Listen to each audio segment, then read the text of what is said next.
इस कार्यशाला का आयोजन करने वाले मेरठ विश्वविद्यालय के राजनीति शास्त्र विभाग के अध्यक्ष आदरणीय प्रोफेसर पवन शर्मा साहब, डॉक्टर राजन पांडे जी और अन्य सभी प्रतिभागीगण जो कि इस कार्यशाला में भागीदारी कर रहे हैं, आप सभी को सादर प्रणाम, अभिनंदन। विभाग के प्रति मैं कृतज्ञ हूं कि उन्होंने इस महत्वपूर्ण विषय पर कार्यशाला में मुझे भी अपना मत प्रस्तुत करने का अवसर दिया, क्योंकि जो संकट है वो बड़ा व्यापक है और भयावह है। उसकी व्यापकता और भयावहता से हम सभी लोग भली प्रकार से परिचित हैं। और इस संदर्भ में एक प्रश्न ये उठा है कि पिछले 30-35 वर्षों में जिस प्रकार की विश्व व्यवस्था कायम हुई है, जिसको कि हम एक शब्द में कहते हैं वैश्वीकरण या ग्लोबलाइजेशन, क्या उस विश्व व्यवस्था की देन ये संकट है या इसके पहले के भी पिछले 30-35 साल में? ऐसा नहीं कि कोई पहली बार इस वैश्वीकरण के दौर में ये बड़ा संकट आया है, इतना बड़ा तो नहीं, लेकिन दूसरे संकट आर्थिक क्षेत्र में, सैनिक क्षेत्र में, पर्यावरण के क्षेत्र में पिछले 30-35 साल में बराबर आते रहे हैं और हम उनका सामना करते रहे हैं। तो ये पहली चीज तो ये है कि इसी के संदर्भ में हमने आत्मनिर्भरता या स्वावलंबन के प्रश्न को उठाया है। तो पहले हम ये समझ लें कि जिस विश्व की रचना पिछले 3-4 दशकों में हुई, उस विश्व का स्वरूप क्या है। संक्षेप में पहले इस विषय पर विचार करना आवश्यक है। जिसको हम वैश्वीकरण कहते हैं और जिसको पहले अंतरराष्ट्रवाद कहते थे, इंटरनेशनलिज्म कहते थे, थोड़ा दोनों में डिफरेंस है, लेकिन मोटे तौर से विचार दोनों एक ही हैं। उनका मूल सिद्धांत ये माना जाता है कि विभिन्न देशों के बीच आदान प्रदान की प्रक्रिया रहेगी, पारस्परिक सहयोग और सहभागिता की प्रक्रिया रहेगी और इस प्रकार से परस्पर विकास और परस्पर समृद्धि आएगी। लेकिन ये केवल उसका बाह्य अर्थ है, ये केवल उसका जो मूल अर्थ है, जो गुप्त अर्थ है, वो ये नहीं है। इसका मूल अर्थ ये है, वैश्वीकरण क्या है, कि जो एंग्लो अमेरिकन वर्ल्ड व्यू है, उस एंग्लो अमेरिकन वर्ल्ड व्यू को यूनिवर्सलाइज कर दिया जाए, सार्वभौमिक बना दिया जाए। यानी सारे संसार की अर्थव्यवस्था को, संस्कृति को, राजनीति को, समाज को, उनके मनोरंजन को एक खास सांचे में ढाल दिया जाए और उस सांचे की जो लीडरशिप है वो अमेरिका के हाथ में हो। ठीक वैसे ही कि जब हमने इंटरनेशनलिज्म की पहले बात की, तो उस इंटरनेशनलिज्म का प्रणेता इंग्लैंड हुआ करता था और उस समय भी यही था कि जो इंग्लैंड या दूसरे यूरोपीय देशों की जो जीवन दृष्टि है या जो उनकी अपनी मान्यताएं हैं, उनका प्रसार प्रचार विश्व भर में हो जाए और जो साम्राज्यवाद का विचार आया, इंपीरियलिज्म का जो विचार आया, वो इसी का परिणाम था। इसलिए वैश्वीकरण को आजकल हम लोग कहते हैं कि ये नव साम्राज्यवाद है, तो गलत नहीं कहते, न्यू इंपीरियलिज्म है। एक वो इंपीरियलिज्म था जो कि 19वीं शताब्दी में था या 20वीं शताब्दी के प्रारंभिक दशकों तक रहा। उस इंपीरियलिज्म का नेतृत्व इंग्लैंड है, जर्मनी है, फ्रांस है, ये सब देश करते थे और उसका उद्देश्य यही था कि जो इन देशों की अपनी जीवन की दृष्टि है, उनका अपना जो स्वार्थ है, उसकी पूर्ति के लिए दूसरे जो संसार के देश हैं वे साधन मात्र। कहते वो थे समानता की बात कि सभी देश समान है, सभी की गरिमा है, सभी का समुचित स्थान है, सब में आदान प्रदान होना चाहिए, लेकिन उसका जो मूल भाव था वो यही था जिसको कि हम लोग जानते हैं कि जो डिपेंडेंसी थियरी के प्रतिपादक हैं, उन्होंने उसको सेंटर और पेरिफेरी के सिद्धांत के द्वारा स्पष्ट किया कि ये जो वैश्वीकरण है, ये वैश्वीकरण, इसमें एक केंद्र माना गया है और दूसरे देशों को परिधि माना गया है। केंद्र में कौन है आज? जैसे कि केंद्र में अमेरिका है और बाकी सब देशों को वो परिधि पर मानते हैं। और परिधि जो है वो हमेशा सेकेंडरी पोजीशन में रहेगी, यानी वो हमेशा साधन के रूप में देखी जाएगी और जो साध्य होगा वो केंद्र में होगा। तो ये जो रिलेशनशिप है, एक अनइक्वल रिलेशनशिप, एक एक्सप्लॉइटेटिव रिलेशनशिप, ये वैश्वीकरण का मूल सिद्धांत है, जिसको वो छुपाने का कितना भी प्रयत्न करें वो प्रयत्न सफल नहीं हुआ। और इसलिए वैश्वीकरण का विरोध स्वयं अमेरिका और दूसरे यूरोपीय देशों में भी इसी आधार पर होने लगा। तो इसलिए जिस वैश्वीकरण को हमने अपनाया और जिसके आधार पर हमने ये समझा कि शायद पारस्परिक आदान प्रदान से हम ज्यादा मजबूत होंगे, सभी देश ज्यादा एनरिच होंगे, ज्यादा स्ट्रांग होंगे, एक बेहतर विश्व व्यवस्था की स्थापना होगी, लेकिन हमने पिछले 30-35 साल में देखा कि ऐसा कुछ भी नहीं हुआ। ना आर्थिक क्षेत्र में, ना सामाजिक क्षेत्र में, ना राजनीतिक क्षेत्र में, हर समय जो बैलेंस है वो उन्हीं के फेवर में रहा। तो इसलिए वैश्वीकरण का दूसरा नाम है अमेरिकनाइजेशन ऑफ द वर्ल्ड, कि पूरे संसार का अमेरिकीकरण। पूरे संसार को, जैसे कि इंग्लैंड के लोग कहते थे कि हम सारे संसार को अपनी छवि में ढालेंगे, वैसे आज अमेरिका कहता है कि हम सारे संसार को अपनी छवि में ढाल रहे हैं। हालांकि वो उसको सीधे सीधे नहीं कहता, जो कि अंतरराष्ट्रीय राजनीति में वो भाषा सीधे सीधे इस्तेमाल नहीं की जाती है, लेकिन उसका जो मूल भाव है वो यही है। इसलिए उसके बाह्य अर्थ से हमें भ्रमित नहीं होना चाहिए। और अब ये तो 30-35 साल में बहुत स्पष्ट हो चुका है।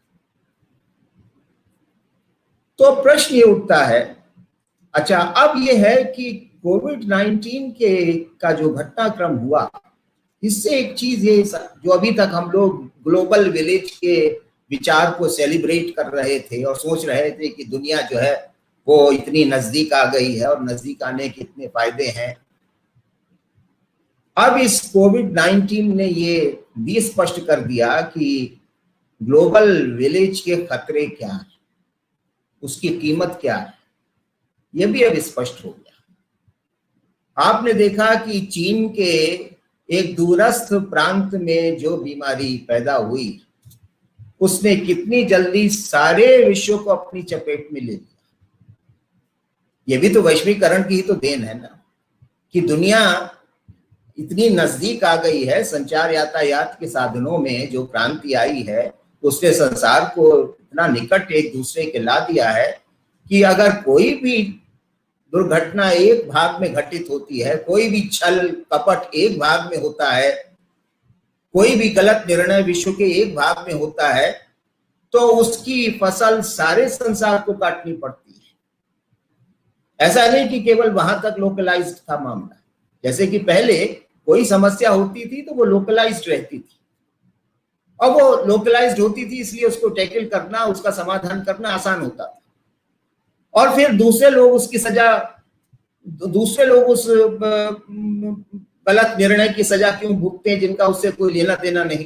जैसे कि कोविड-19 के केस में हमने देखा कि वो प्रयोगशाला में एक प्रयोग हो रहा था या कुछ जानबूझ के हो रहा था, जो भी हो रहा था, लेकिन उस सब के दुष्परिणाम संसार को इतने विकराल रूप में भुगतने पड़ रहे हैं कि सारी विश्व की व्यवस्था ठप हो गई।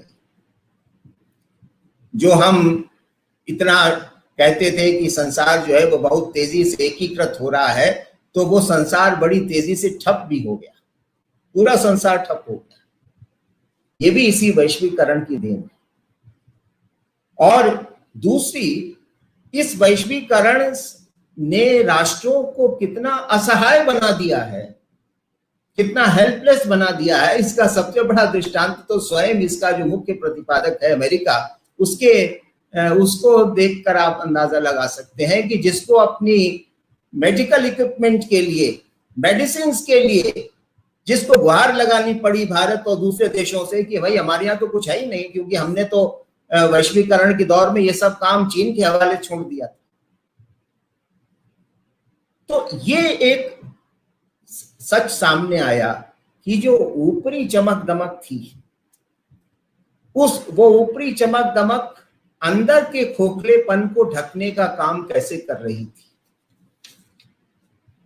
तो ये जो वैश्वीकरण है, इसने, और ये कोई पहली बार नहीं हुआ, हम देख चुके हैं कि 8 और 9 में एक आर्थिक संकट आया था, और उस आर्थिक संकट में वो भी अमेरिका से शुरू हुआ, लेकिन उसकी चपेट में सारा संसार आया।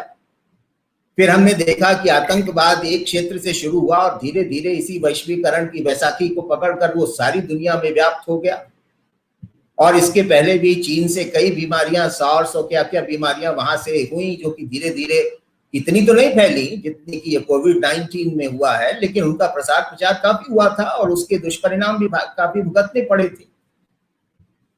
तो ये जो ग्लोबल विलेज के जो रिस्क हैं, उसकी जो प्राइस है, हमें उसको भी समझना चाहिए। संसार में कोई भी चीज एक पक्षी तरीके से नहीं देखनी चाहिए, बल्कि हर चीज के कई आयाम होते हैं, और हमें उसको तब ग्रहण करना चाहिए जब हम देखें कि उसके ज्यादातर आयाम सकारात्मक हैं। ये तो केवल एक पक्ष है वैश्वीकरण का, कि कैसे वैश्वीकरण ने कैसे वैश्वीकृत संसार में एक छोटी सी जाने अनजाने में की गई गलती पूरी दुनिया के ऊपर भारी पड़ने लगती है। ये तो केवल एक पक्ष है, और भी इसके बहुत सारे पक्ष हैं जिसका विद्वानों ने विवेचन पिछले 2 दशकों में किया। तो ये भारत भी इसके प्रभाव से नहीं बचा, ये भी हम भली प्रकार से जानते हैं। जैसे ही ये प्रक्रिया प्रारंभ हुई न्यू कैपिटलिज्म की, नव पूंजीवाद की, 90 के दशक में हमने इस विचार को हाथों हाथ लिया, और उसके बाद भारत की लगभग सभी सरकारें उसी प्रक्रिया को आगे बढ़ाती रही हैं। लिहाजा हम अपनी जड़ों से दूर होते गए, हम अपने परिप्रेक्ष्य से दूर होते गए, हम अपने प्रश्नों को अपनी दृष्टि से देखने की प्रवृत्ति से दूर होते चले गए, हम अपने प्रश्नों को अपने तरीके से सुलझाने की प्रवृत्ति से दूर होते चले गए। हर चीज को हम ग्लोबल कॉन्टेक्स्ट में देखने लग गए। ये जो एक विचार प्रवृत्ति में बड़ा परिवर्तन आया है, वो शायद परिवर्तन उचित नहीं है, क्योंकि हर संस्कृति की एक अपनी विशिष्टता होती है, उसके एक अपने अपने प्रश्न होते हैं, उसके अपनी आंतरिक शक्ति के स्रोत होते हैं, उसके अपने समाधान भी होते हैं। लेकिन इस ग्लोबलाइजेशन के चार्म में, इस ग्लोबलाइजेशन के जादू ने हमको इन सब चीजों की तरफ से बेखबर कर दिया, और हम अपनी जड़ों को भारत में नहीं बल्कि भारत से बाहर तलाश करने लगे। अपने प्रश्नों को भारत में नहीं बल्कि भारत से बाहर के प्रश्न हमारे प्रश्न बनने लग गए। हमारे समाधान नहीं रहे, बल्कि जो बाहर से हमको समाधान सुझाए जाते रहे कि अब अपना शिक्षा तंत्र ऐसा कर लो, अपनी अर्थव्यवस्था ऐसा कर लो, अपनी सामाजिक व्यवस्था ऐसा कर लो, अपना बैंकिंग सिस्टम ऐसा कर लो, हमने वो सब करना शुरू कर दिया और तर्क कह दिया कि भाई अगर ये नहीं करेंगे तो हम संसार के साथ हमारा सामंजस्य नहीं हो पाएगा, हम आइसोलेट होके नहीं रह सकते, हम अलग थलग पढ़ के नहीं रह सकते। अलग थलग पढ़ के तो नहीं रह सकते हैं, ये तो बात सही है, लेकिन ये भी बात विचारणीय है कि हम सामंजस्य स्थापित करते करते अपनी जड़ों से ही कट जाएं, तब तो फिर हम कहीं के ना रहेंगे। ये तो और बड़ा खतरा है। अलग थलग आप ना रहिए, लेकिन ये तो ध्यान रखिए कि हम इस तरह से सामंजस्य करें, इस आदान प्रदान की प्रक्रिया इस प्रकार से हो, जैसे कि गांधी जी कहते थे कि बाहर की हवाएं आए लेकिन हमारे पैर अपनी जमीन से ना उखड़ने पाए। तो ये हमने परवाह नहीं की, उन बाहर की हवाओं में बहते चले गए और शायद अपनी जमीन को छोड़ दिया, अपने संदर्भों को छोड़ दिया, अपने परिप्रेक्ष्यों को छोड़ दिया, चीजों को देखने की और चीजों का समाधान करने की अपनी दृष्टि को छोड़ दिया। ये सब पहले से हो रहा था, ऐसा नहीं कि पहली बार हुआ है, लेकिन ये पिछले 30-40 साल में ये प्रवृत्ति बहुत तेजी से बढ़ी। ये दृष्टि तो भारत की आजादी के बाद से ही दुर्भाग्यवश भारत में आ गई थी कि हम हमेशा अपने को अपनी आंखों से देखना पसंद नहीं करते, हम अपने प्रश्नों को अपने तरीके से देखना पसंद नहीं करते, हम अपने प्रश्नों के अपने समाधान तलाश नहीं करते, बल्कि हम हर समय चाहे कितना भी हम बुरा भला कहें, लेकिन वो जो वेस्टर्न फ्रेमवर्क है वो इतना हावी रहता है कि हर चीज हमको उसी के संदर्भ में दिखाई और सुझाई पड़ती है। तो ये नहीं कि कोई ये पिछले 30-40 साल में हुआ, ये प्रवृत्ति तो आजादी के बाद जब हमको अपनी व्यवस्था हमने कायम की तब से ये प्रवृत्ति देखने को मिल रही है, लेकिन पिछले 30-40 साल में ये प्रवृत्ति बहुत तेजी से बढ़ी है। उदाहरण के तौर से जब कभी भी हिंदुस्तान की शिक्षा प्रणाली को ठीक करने का प्रश्न आता है तो हम लोग सब जानते हैं कि हमेशा जो मॉडल्स आते हैं वो अमेरिकन यूनिवर्सिटी से, अमेरिकन इंस्टीट्यूट से आते हैं। तो ये जो इतनी दासता, इसकी क्या आवश्यकता है? ऐसा तो नहीं है कि वहां की यूनिवर्सिटीज हैं, वहां के जो इंस्टीट्यूट्स हैं उनकी अपनी समस्याएं नहीं है, उनकी अपनी सीमाएं नहीं है, और अगर ऐसा ही था तो उन्होंने अमेरिका के सारे प्रश्नों का समाधान कर लिया होता, है ना। ये तो बात 2008 और 9 के इकोनॉमिक क्राइसिस में उठा था कि इतने बड़े बड़े मैनेजमेंट इंस्टीट्यूट्स के में पढ़े हुए बड़े बड़े अर्थशास्त्री, बड़े बड़े मैनेजमेंट विशेषज्ञ भाप ही नहीं पाए और इतना बड़ा संकट आ गया। तो ये तो जब वो असफल है अपने उन परिप्रेक्ष्य के संदर्भ में, तो उसी परिप्रेक्ष्य को हमें हमेशा अंगीकार करने की क्या आवश्यकता है? अनक्रिटिकल तरीके से हम हर चीज को एक्सेप्ट करते चले जाएं, इसकी हमको क्या आवश्यकता है? क्योंकि हमारी संस्कृति तो इस प्रकार की संस्कृति नहीं, इतनी प्राचीन संस्कृति जिसने हर प्रकार के झंझावातों का सामना किया है, जो न केवल सनातन है बल्कि जो मृत्युंजय भी है। आत्मनिर्भर तो बहुत छोटा शब्द है उस संदर्भ में।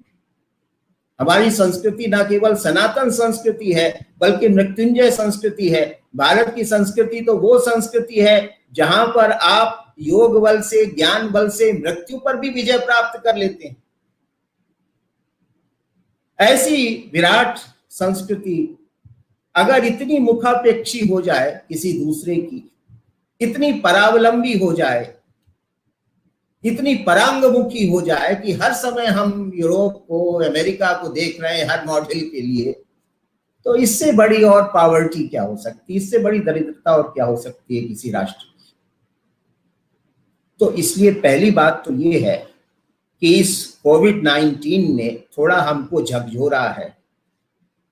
हमको ही नहीं झकझोरा है, दूसरे देशों को भी झकझोरा है, और उनको अब ये समझ में आने लगा है कि इंटरनेशनलाइजेशन की, ग्लोबलाइजेशन की क्या लिमिट्स हैं, कि वैश्वीकरण की क्या सीमाएं हैं और क्या अनुपात होना चाहिए आदान प्रदान में, प्रपोर्शन क्या होना चाहिए। जब हम कोई नीति बनाएं, कोई कार्यक्रम बनाएं, तो कितना हम बाहर देखें और कितना अंदर देखें, इसका अनुपात क्या होना चाहिए। ऐसा ना हो कि हमारी दृष्टि हमेशा बाहर ही रहती हो, अंदर कभी हम देखते ही नहीं। तो ये एक महत्वपूर्ण पक्ष है जो कि इस संकट ने हमारे सामने प्रकट किया है और जिस पर विचार करने की आवश्यकता है, और वही विचार आत्मनिर्भरता या सेल्फ रिलायंस के रूप में आज हमारे सामने आया, क्योंकि हमने अंधे परिवर्तनवाद को स्वीकार किया है, हमने अंधे प्रयोगवाद को स्वीकार किया है, और उसकी कीमत हमें चुकानी ही पड़ेगी। सारी संसार आज चुका रहा है, हमें भी चुकानी पड़ेगी अगर हम समय रहते सचेत ना हुए। हिंदी में एक बड़े कवि हुए हैं, शायद मैत्री शरण गुप्त जी ने लिखा है कि हम कौन थे, क्या हो गए और क्या होंगे अभी, कि क्या थे और क्या से क्या हो गए और पता नहीं आगे क्या होने वाला है। आओ विचारें आज मिलकर हम समस्याएं सभी। तो ये समय है कि जब हमें इस पर विचार करना है कि जो भारत का मार्ग हो वो मार्ग किस प्रकार का हो। दूसरे के सुझाए रास्तों पर बहुत दिन चल लिए, अब हम अपने रास्ते को तलाश करें और अपने रास्ते को तलाश करके उस पर चलने का प्रयास करें। और यही स्वावलंबन का या आत्मनिर्भरता का मूल मंत्र है कि आप अपना मार्ग स्वयं, जैसे कि गौतम बुद्ध कहते थे, अपने दीपक स्वयं बनो। इधर उधर की चिराग की रोशनी उधार लेकर काम चलने वाला नहीं है। आप अपने अंदर प्रकाश उत्पन्न करिए, वो प्रकाश आपका हमेशा साथ देगा। ये इधर उधर से बटोरा हुआ, चुराया हुआ प्रकाश जो है वो तो बहुत ही रिस्की है, पता नहीं कब उन्होंने उसको छीन लिया, समाप्त कर दिया और हम अंधेरे में खड़े रह जाएंगे। तो जो भारत की प्राचीन व्यवस्था थी उसका तो मूल सिद्धांत ही था स्वधर्म, स्वदेशी, स्वराज्य। इस भित्ति पर भारत की व्यवस्था, प्राचीन भारत की व्यवस्था बनी। स्वधर्म, स्वदेशी और स्वराज्य। और इन्हीं उदात्त सिद्धांतों पर 4 मुख्य व्यवस्थाएं जो किसी राष्ट्र की होती हैं वो विकसित हुई। एक व्यवस्था हर राष्ट्र की होती है, भरण पोषण की व्यवस्था। तो भरण पोषण की व्यवस्था जो भारत की रही है वो भी इन्हीं सिद्धांतों पर आधारित रही, जो हमारा अर्थतंत्र जिसको हम कहते हैं। दूसरी किसी देश की व्यवस्था होती है शिक्षण व्यवस्था, कि बच्चों की शिक्षा, संस्कार का प्रश्न राष्ट्र के लिए बहुत महत्वपूर्ण होता है। उसका आधार भी यही तीनों सिद्धांत रहे हैं, स्वदेशी, स्वधर्म, स्वदेशी, स्वराज। तीसरी जो महत्वपूर्ण पक्ष होता है किसी समाज, वो होता है समाज की व्यवस्था, रक्षण व्यवस्था। समाज की रक्षा कैसे करें, और समाज की रक्षा करने के विषय में भी यही सिद्धांत रहे हैं। हमारे यहां युद्ध कला, शस्त्र अस्त्र निर्माण कला, व्यूह रचना अगर आप पढ़ें, जिसको आजकल हम लोग मिलिट्री साइंस कहते हैं, पश्चिम में तो क्या मिलिट्री साइंस होगा, हमारे यहाँ तो वो जो सैन्य विद्या है, जो सैन्य विज्ञान है कि कैसे रक्षा की जाए, देश की रक्षा करने के लिए जो कुछ भी अस्त्र शस्त्र, व्यूह रचना, नेतृत्व शैली, जितनी भी चीजें अपेक्षित हैं वो सब भली प्रकार से बड़े विस्तार में प्रतिपादित की गई। आप अगर अस्त्र शस्त्र का ही विवेचन पढ़ें तो आपको जाने कितने प्रकार के अस्त्र और कितने प्रकार के शस्त्रों का विवरण प्राप्त होता है। व्यूह रचना का अगर आप प्रश्न पर विचार करें तो जाने कितने प्रकार के व्यूह हमारे प्राचीन युद्ध कला में प्रतिपादित किए गए हैं। तो रक्षण व्यवस्था, और फिर होती है उसके अलावा शासन व्यवस्था। ये 4 व्यवस्थाएं किसी भी राष्ट्र के सुचारू संचालन के लिए अति आवश्यक होती है। जनता का भरण पोषण, जिसके लिए अर्थतंत्र होता है, और उस अर्थतंत्र के लिए भारत में अर्थशास्त्र, जिसको वार्ता कहते थे, आज वाला अर्थशास्त्र नहीं, वार्ता। वार्ता मतलब जिसमें कृषि, शिल्प कला, व्यापार वाणिज्य, ये सब चीजें आती थी, जिनका बड़ा विस्तार पूर्वक वर्णन हमारे ग्रंथों में प्राप्त होता है। तो एक तो हमारी जो भरण पोषण की व्यवस्था थी वो अब हमारे अपने स्रोतों से थी, यानी जिसको आजकल आप सेल्फ रिलायंस कहते थे, वहां पर किसी बाहर वाले पर हम कतई निर्भर नहीं। गांव से लेकर ऊपर तक सब स्वायत्त थे, सब स्वपर्याप्त थे।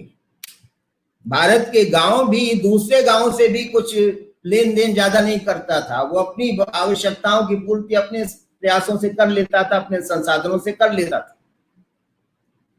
तो फिर दूसरे देशों के ऊपर निर्भर होने का तो प्रश्न ही पैदा नहीं होता। तो हमारा अर्थतंत्र भी इसी स्वायत्तता के और स्वावलंबन के सिद्धांत पर आधारित था।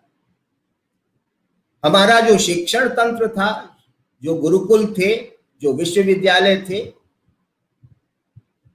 जहां पर हर प्रकार के ज्ञान विज्ञान का अध्ययन अध्यापन होता था, और जो संपूर्ण भारत में फैले थे, उनकी इतनी प्रसिद्धि थी कि दूसरे देशों के लोग वहां पर अध्ययन करने आते थे। हमारे यहाँ के आचार्य बाहर जाने के लिए आतुर नहीं रहते थे। क्यों? क्योंकि वो सपर्याप्त थे, संपूर्ण ज्ञान उनके पास था, उनको क्या करना। जो आजकल का प्रवाह है उसका बिल्कुल उल्टा स्वरूप हमारे प्राचीन भारत में दिखाई पड़ता है कि आजकल विद्यार्थी भी बाहर भाग रहा है, अध्यापक भी बाहर भाग रहे हैं, पता नहीं कौन सा ज्ञान बटोरने जा रहे हैं और कौन सा ज्ञान उनको मिल पाएगा, वो कितना उपयोगी होगा, सार्थक होगा। तो ये भारत की दृष्टि नहीं रही। क्यों? क्योंकि हमारे यहाँ शुक्र नीति में कहा गया है कि 32 विद्याएं, अब देखिए 32 विद्याओं में सारी विद्याएं समाहित हो जाती हैं। 4 वेद, 32 विद्याओं में 4 वेद आते हैं,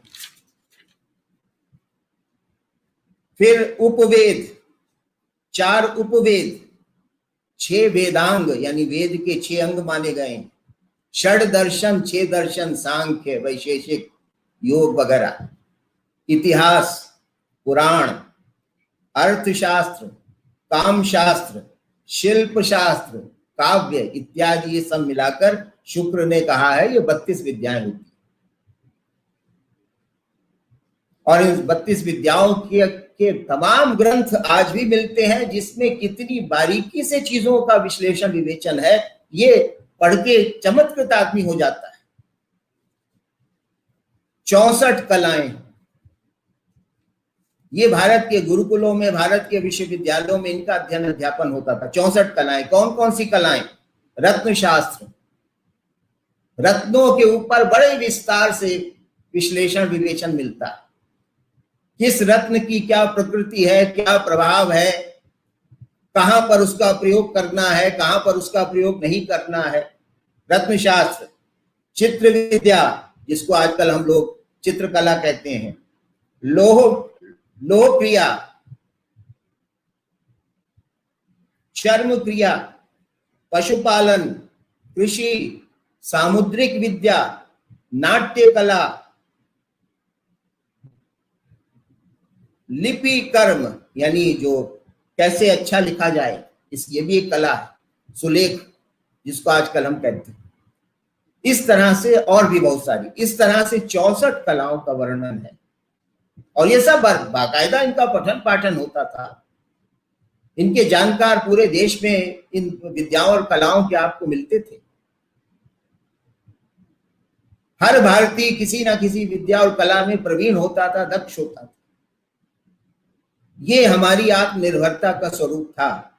शिक्षण व्यवस्था के क्षेत्र में ऐसे ऐसे आचार्य हुए हैं कि जो कि विश्वविख्यात थे, जिनसे पढ़ने के लिए देशांतर के लोग आतुर होते थे। ये भारत की विशिष्टता है, ये प्राचीन भारत का स्वरूप है। तो दूसरी व्यवस्था होती है शिक्षण व्यवस्था।